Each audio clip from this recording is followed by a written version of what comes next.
This is an iHeart podcast. The NBC Nightly News. Legacy isn't handed down. For NBC News, I'm Tom Brokaw. We'll hope to see you back here. I'm Lester Holt. It's carried forward.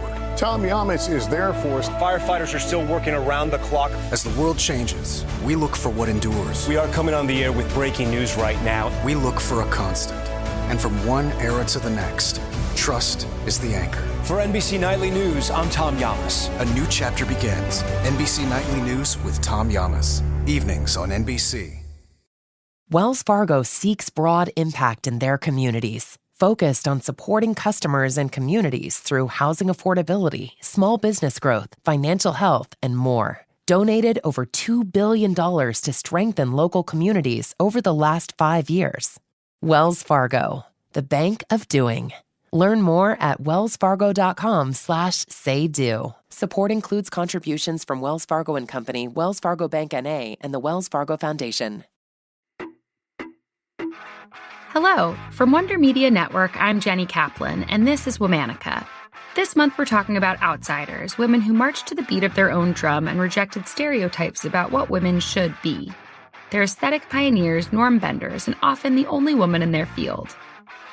Today we're talking about an obsessive artist. She defied her family, societal expectations, and artistic conventions to dedicate herself to her vision. Through psychiatric challenges and countless hours of work and repetition, the Princess of Polka Dots has created an iconic universe. Please welcome Yayoi Kusama. Yayoi Kusama was born in 1929 in Matsumoto, a city in central Japan. Although these were the interwar years, Yayoi's family was relatively unaffected. They were wealthy business owners who ran a plant nursery selling seeds, seedlings, and flowers.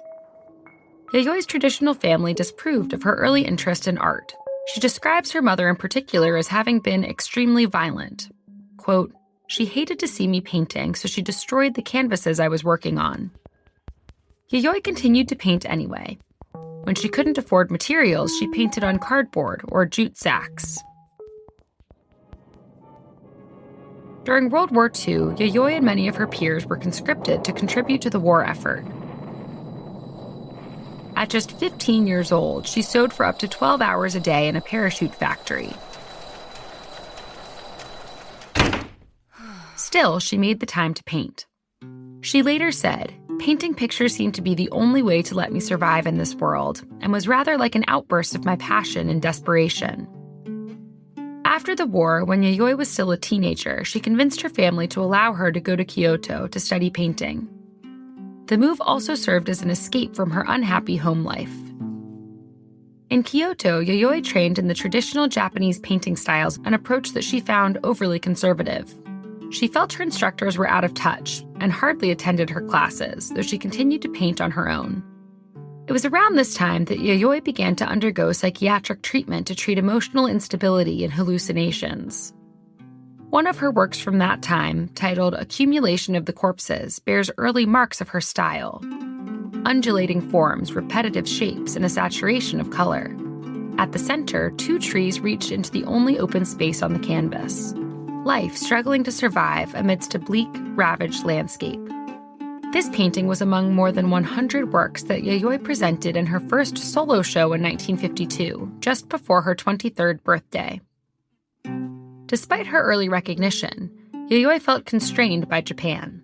She later wrote, "For art like mine, art that does battle at the border of life and death, questioning what we are and what it means to live and die. It was too small, too servile, too feudalistic, and too scornful of women. My art needed a more unlimited freedom and a wider world." Yayoi arrived in New York City in the summer of 1958. Before leaving Japan, her mother had given her 1 million yen, about $45,000 today, and told Yayoi to never step foot in her mother's house again. Yayoi destroyed most of her existing work. Now she could start anew from the studio she rented in the East Village. At the time, action painting, in which the painter dribbled, splashed, and threw paint onto a canvas, was all the rage in New York. Yayoi wanted to carve a different direction. She threw herself into obsessively painting large works with a single, dominant color. Take, for example, her all-white paintings on massive canvases. that were inspired by the patterns of the Pacific Ocean she'd seen on her flight from Japan. She called this series Infinity Nets because of the countless tiny white loops painted over a black background. Close up, you can see the interconnected ridges of accumulated paint. Take a step back and you see the whole, a net that seems to extend beyond and into the canvas. Yayoi sometimes worked for days at a time on her Infinity Net series, losing herself in a trance-like state. Sometimes this absorbing work spurred her hallucinations. Once, the net appeared to crawl under her hands.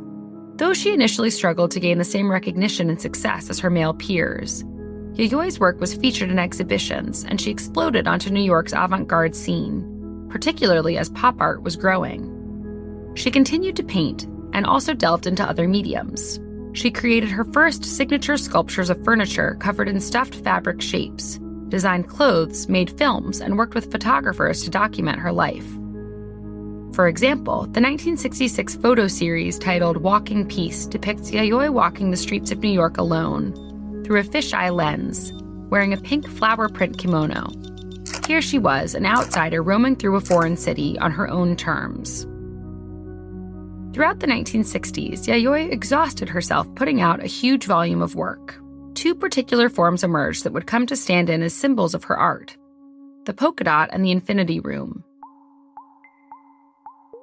She placed polka dots on everything: paintings, mannequins, stuffed fabric phalluses, and even nude performers in public. Meanwhile, in 1965, she accomplished a long-held dream of creating an endless mirror room. Viewers would peer through peepholes into a hexagonal chamber, lined with mirrors that reflected the viewer and flashing carnival lights above. One critic described the work as a depthless, receding blaze of lights. In the farthest distance, a shimmering Milky Way. In the early 1970s, Yayoi returned to Japan to address her deteriorating health. She was experiencing undiagnosed physical and mental pain. The former turned out to be an autoimmune disorder. The latter was diagnosed as obsessive-compulsive neurosis, for which Yayoi was hospitalized in 1975. She has voluntarily lived in this hospital ever since, as it offers a safe and supportive environment for her needs, and she keeps a studio nearby where she continues to work. In an interview, she once said, "My art originates from hallucinations only I can see. I translate the hallucinations and obsessional images that plague me onto sculptures and paintings. All my works in pastels are the products of obsessional neurosis and are therefore inextricably connected to my disease." After a few quiet years, it seemed like the world had forgotten about Yayoi's work. But she never stopped making art, and a couple of hugely successful exhibitions in the 80s and 90s catapulted her into worldwide fame. In 1993, she was the first solo artist to represent Japan in the Venice Biennale. Yayoi is now 96 years old and is herself a recognizable image, known for sporting a bright red bob and polka-dotted clothing. Her exhibitions draw massive crowds, and she's indisputably among the world's top-selling and best-known living artists. Of her life, she said, "I want younger people, or everyone, to talk about my enthusiasm reaching to space and also my art as a token of my life even after my death. For that reason, I worked all this morning. I'd like to keep creating art until the day I die." All month, we're talking about outsiders. For more information, find us on Facebook and Instagram at Womanica Podcast. Special thanks to Liz Kaplan, my favorite sister and co-creator. Talk to you tomorrow.